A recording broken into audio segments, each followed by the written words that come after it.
तो एक केस है, आई नो अ कपल जो बचपन से, मतलब मैं जब से ऑब्जर्व कर रही हूँ फार ऑफ, वो लड़ते हैं, काफ़ी लड़ते हैं।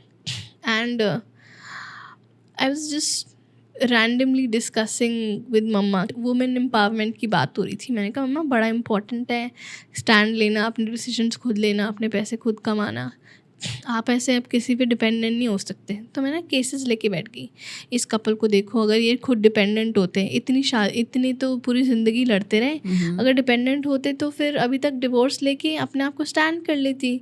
आज डिवोर्स को गलत नज़र से नहीं देखा जाता, डिवोर्स बहुत ज़्यादा फ्रीडम गिविंग है। हाँ जी। एंड मैं डिवोर्स को सपोर्ट नहीं कर रही, प्रमोट नहीं कर रही, मैं रिलेशनशिप्स बचाने की ही सोच और समझ और इंक्लिनेशन रखती हूँ। मगर मैं इस बात को भी समझती हूँ कि कई बार आप बहुत ज़्यादा ट्राई करते हो और फिर भी चीज़ें ठीक नहीं होती हैं।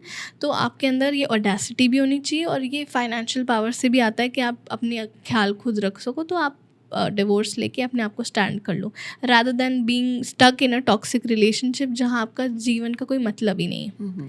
ये एक पर्सपेक्टिव है। अगर हम इसी को पास्ट लाइफ में ले जाएं तो फिर मेरे दिमाग में आता है कि क्या ये उनका पास्ट लाइफ कर्माजी हैं कि जो इतना ट्राई करने पे वो आकर इतनी सुलहें भी कराते हैं कि हमारी सुलह करा दो, हमें ठीक कर दो, एक दूसरे को समझा दो, काउंसलिंग कर लो, मगर फिर भी लड़ते ही रहते हैं। देन आई रियलाइज़ कि ये पास्ट लाइफ कर्मा है जो आप रीपे कर रहे हो, जो आपका अनबन है। और जैसे आपने बोला था कि पुराने आपको वो कर्म, आपको वो पार्टनर ही इसलिए मिला है ताकि आप वो रिजॉल्व करो।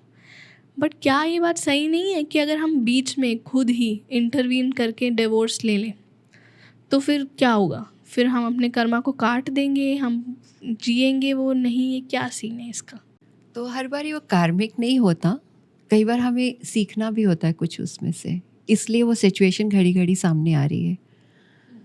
तो कार्मिक होएगा कि अच्छा चलो लास्ट लाइफ टाइम में मैंने परेशान किया, अब इस लाइफ टाइम में आप कर लो, वो आप डिसाइड करके आए हो। पर कई बार हमें लर्न करना होता है कि I need to value myself, I need to take a stand for myself, कि मैं अपने आप को थोड़ा सा, जो सेल्फ लव वाला कॉन्सेप्ट है, तो उससे मैं एक तो, और समटाइम्स होता है कि मैं दूसरे के, मैं एक्सेप्ट करूं, जो भी मेरे आसपास हो रहा है मैं एक्सेप्ट कर लूं, ईगो में ना रहूं।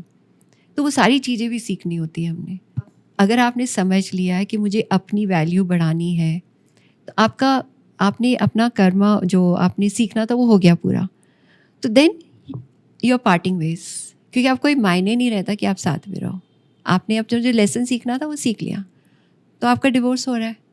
सरफेस में आप लड़ाई कर रहे हो, बट आप डिवोर्स क्यों ले रहे हो? क्योंकि suddenly you realise I don't need to go through this, हो गया।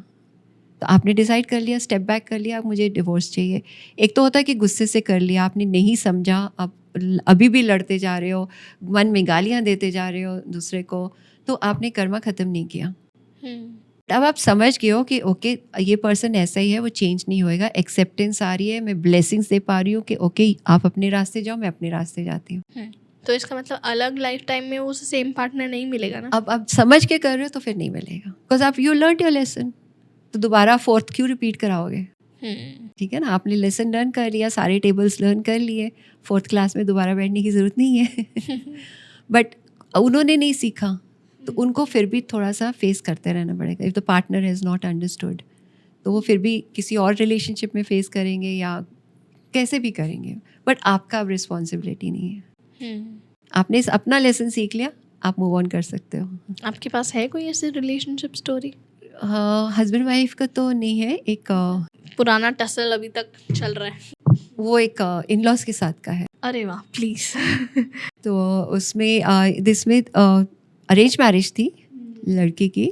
अरे वाह, 1 मिनट की तो मैंने सोचा ही नहीं कि मतलब पार्टनर चुनते हो आप, आपको लगता है आपने चुना है, हाँ, मगर क्या होता पता नहीं वो है। इन लॉज के कर्मा से आपको उसका सब पति बनना सब पड़ रहा हो, सब उसका कनेक्टेड है, बिना कार्मिक कनेक्शन के तो आपकी शादी नहीं होगी, कोई वो कार्मिक कनेक्शन ही आएगा। कई बार आप देखते हो ना, वो टूट गई, पर फिर एक मेरा हमारी फैमिली में है, तो they were staying not in this country, बाहर रहते थे, वहाँ एंगेजमेंट करी, वो लड़की गई घूमने के लिए, अच्छी लगी, एंगेजमेंट कर दी, but somehow it didn't work out, टूट गई। और बाई चांस उस दौरान, साल के दौरान, they had to shift to India.